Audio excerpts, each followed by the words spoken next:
hip thrust. This is a similar movement that we see from a glute bridge when we're on the floor, and that we see at the top of the squat or at the top of finishing a deadlift. So my preference is to use a couch or a sturdy, soft chair, because you're going to be leaning up against this surface, pushing your body weight to help you move up and down.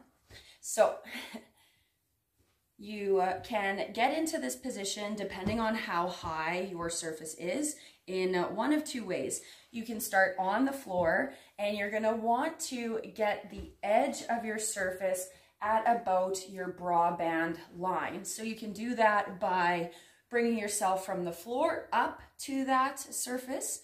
And for me, this is a perfect height. My preference is something that's about 12 inches.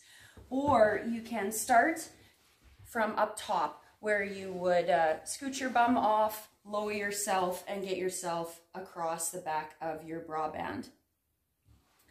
And then the next thing is to set up our feet.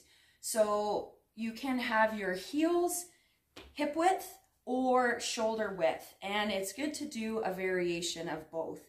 The farther your heels are away from your hips, you're going to feel more tension throughout the back of the legs, versus if your heels are closer, you're going to maybe feel more into the glutes and up into the thighs. So play around with different stances, because different foot positions, farther, closer, wider, are going to feel different in your body.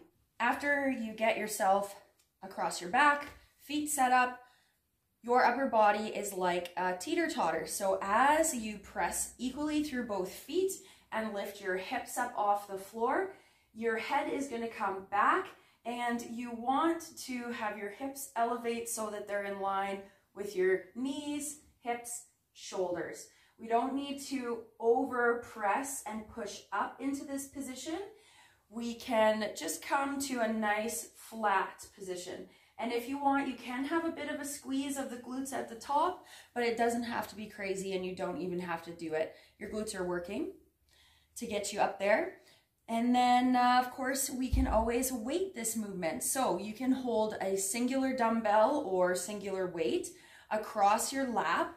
And again, hips lift up, head drops back, hips drop down, head comes up. So I'm leaning into my surface, and I'm pushing up through my feet, helping me to get up and into that held position. And if you want, you can hold 2 weights across the top of your thighs. And as I lift up, I'm almost pressing into my legs just a little bit with my hands in those weights to help me stabilize. When you get up to the top, a little pause can help you check and see, am I pushing equally through both of my feet?